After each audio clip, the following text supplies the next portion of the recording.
What if the United States we know today wasn't the same tomorrow? What if a few key states, states you've probably visited, lived in, or driven through, suddenly weren't part of America at all? It might sound like a stretch, something pulled from a wild novel or a conspiracy theory subreddit, but here's the reality. More than ever, the political, cultural, and even economic divides in the U.S. are starting to resemble fault lines. And if just one thing tips the balance, a failed federal policy, a major election crisis, or even a regional economic collapse, some U.S. states are more than ready to walk away. What happens next? Some would push for full independence. Others might look north to the country that's already aligned with them on healthcare, culture, and even climate policy, Canada. Today, we're counting down 7 U.S. states that, under the right circumstances, could realistically cut ties with the U.S. government by 2030. Not because they hate America, but because they don't believe it's working anymore. Let's start with a state that's been flirting with this idea for decades. 7. Texas. No surprise here. Texas has always been the wild card in the American puzzle. Proud, independent, and loud about it. Let's be real. Texans don't just have state pride. They have national pride for a country that doesn't technically exist. Yet, they fly Texas-first flags. Their power grid is separate from the rest of the country. And polls show that around 1 in 4 Texans support secession, with the number climbing among younger voters. Historically, Texas was its own country. From 1836 to 1845, that legacy lives on, not just in museums and textbooks, but in the mindset of everyday Texans. What would push them over the edge? If a federal collapse happened, economically, politically, or militarily, Texas has the infrastructure, population, and natural resources to go solo. And if not fully independent, some analysts believe Texas would thrive in a strategic economic alliance with Canada, leveraging trade, energy, and agriculture deals on its own terms. To many Texans, the idea of leaving America isn't radical, it's logical, a return to what they believe Texas was always meant to be. 6. Alaska. Far from the rest of the country, geographically and culturally, Alaska already feels like its own nation. Its borders touch Canada, its pipelines cross into Canadian land, and its economy is more closely tied to natural resources, fishing, and northern trade than to Wall Street or Silicon Valley. Alaska joined the U.S. in 1959, but it's never really let go of the idea that it's different.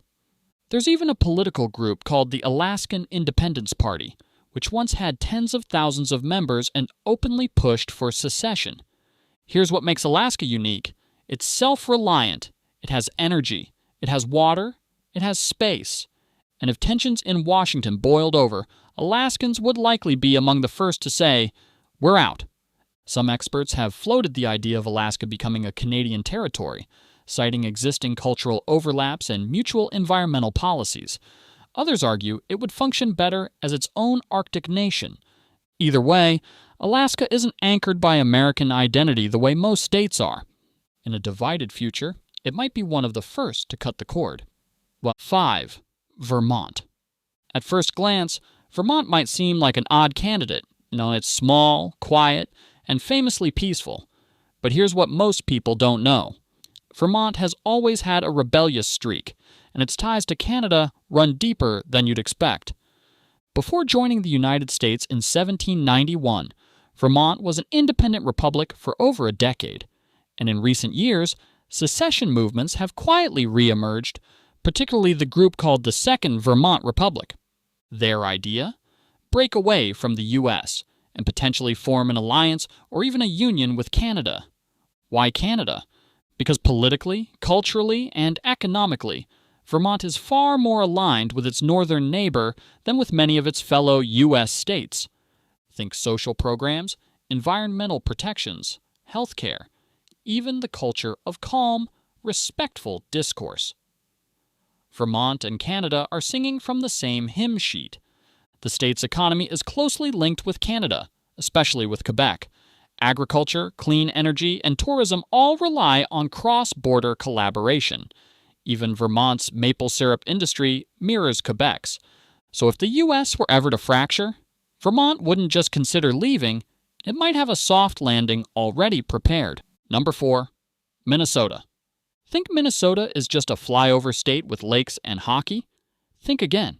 This northern powerhouse shares over 500 miles of border with Canada, and the connections don't stop at geography. In 2023 alone, Minnesota exported over $7 billion worth of goods to Canada, making it one of the state's top economic partners. That means Minnesota's economy is already deeply intertwined with the Canadian market. But here's where things get more interesting. Culturally and politically, Minnesota often looks more like a Canadian province than a U.S. state. Friendly people? Check. Strong social programs? Check. A love for public health care, environmental protection, and progressive values? Double check. Some Minnesotans even get mistaken for Canadians thanks to the accent and laid-back Midwestern vibe. But it goes even deeper. Many families here have relatives in Canada, and some residents even hold dual citizenship. The cultural overlap is so tight that if Minnesota quietly flipped to Canada, most people wouldn't even notice. And if the U.S. faces a serious political rupture, don't be shocked if Minnesota looks north, not east. 3. Michigan. Here's where it starts to feel less theoretical and more logistical. Michigan might be the single most economically dependent state on Canada in the entire country. Let's talk numbers. Over $80 billion in trade flows across the Michigan-Canada border every year. The Detroit-Windsor corridor is one of the busiest trade routes in North America. Some cars are assembled in both countries simultaneously. That's how integrated the manufacturing supply chain has become. But it doesn't stop at trade. Michigan and Ontario share power grids, transportation infrastructure, and even bridges and tunnels. In fact, the Ambassador Bridge, the most heavily trafficked crossing between the two countries, is Canadian-owned. Even Michigan's energy relies on Canada. Parts of the state import Canadian electricity, a lifeline during winter months. And historically, after the Toledo War in the 1800s, there were actual discussions about Michigan joining Canada instead of the U.S. That idea never fully died. If America faced a political breakdown, or if trade with Canada were threatened, Michigan would have a strong reason and a clear path to shift north. 2. Oregon. At first glance, Oregon might seem firmly American, nestled on the Pacific coast, known for hip cities, lush forests, and progressive politics. But under the surface, Oregon is already starting to look a lot like Canada. The cultural alignment is uncanny. On everything from climate policy to healthcare advocacy to labor rights, Oregon mirrors Canadian values more than many of its U.S. neighbors. In fact, Oregon often sides more closely with British Columbia than with nearby states like Idaho or Nevada. And it's not just politics, it's economics too. Every year, over $4 billion in trade flows between Oregon and Canada. Canadian companies are heavily invested in Oregon's natural resources, tech sectors, and even housing. Environmental policy, Oregon and Canada are often in lockstep, pushing aggressive climate initiatives, public land protections, and clean energy projects. Some Oregonians have even publicly proposed breaking away from the U.S. if federal politics continue to clash with the state's deeply progressive values, not to join Greater Idaho, but to form a direct political alignment with Canada. And if the tipping point ever came, a major Supreme Court decision, a constitutional crisis, or the unraveling of federal governance, Oregon would already have the ideological blueprint and trade ties in place to go north. It may sound radical, until you realize it's already halfway there. Number 1. Washington. Finally, we arrive at the state where this hypothetical starts to feel less like what if, and more like when. Washington shares more than just a border with Canada, and it shares infrastructure, economy, culture, even daily life. In 2023, Washington traded over $20 billion in goods with Canada. That's one of the highest figures in the nation. Its tech, agriculture, and energy sectors are so connected to British Columbia, the idea of economic separation is nearly impossible to imagine. Power. Washington relies on Canadian hydroelectricity to help power its grid. Transportation. There are serious proposals for a high-speed rail that would connect Seattle to Vancouver in under 2 hours. And culturally, the similarities are striking. Progressive politics, a tech-driven economy, an obsession with nature, and yes, a deep love for coffee. Seattle and Vancouver feel like sibling cities split by a line on a map. But here's where it gets real. Washington state officials have openly discussed closer economic integration with Canada, even proposing joint infrastructure and environmental policy coordination. If the U.S. faced a true political fracture, Washington could easily realign north, not just in trade, but in governance and identity. It wouldn't be a break. It would be a reunion.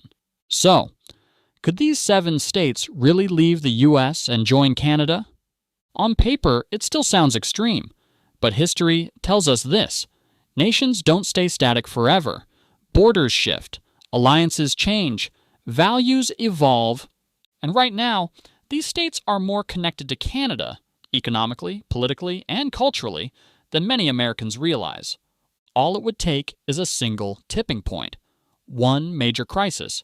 One moment where staying feels more dangerous than leaving. So if you ever wake up to the news that Oregon or Washington or Michigan is no longer part of the United States, don't say you weren't warned.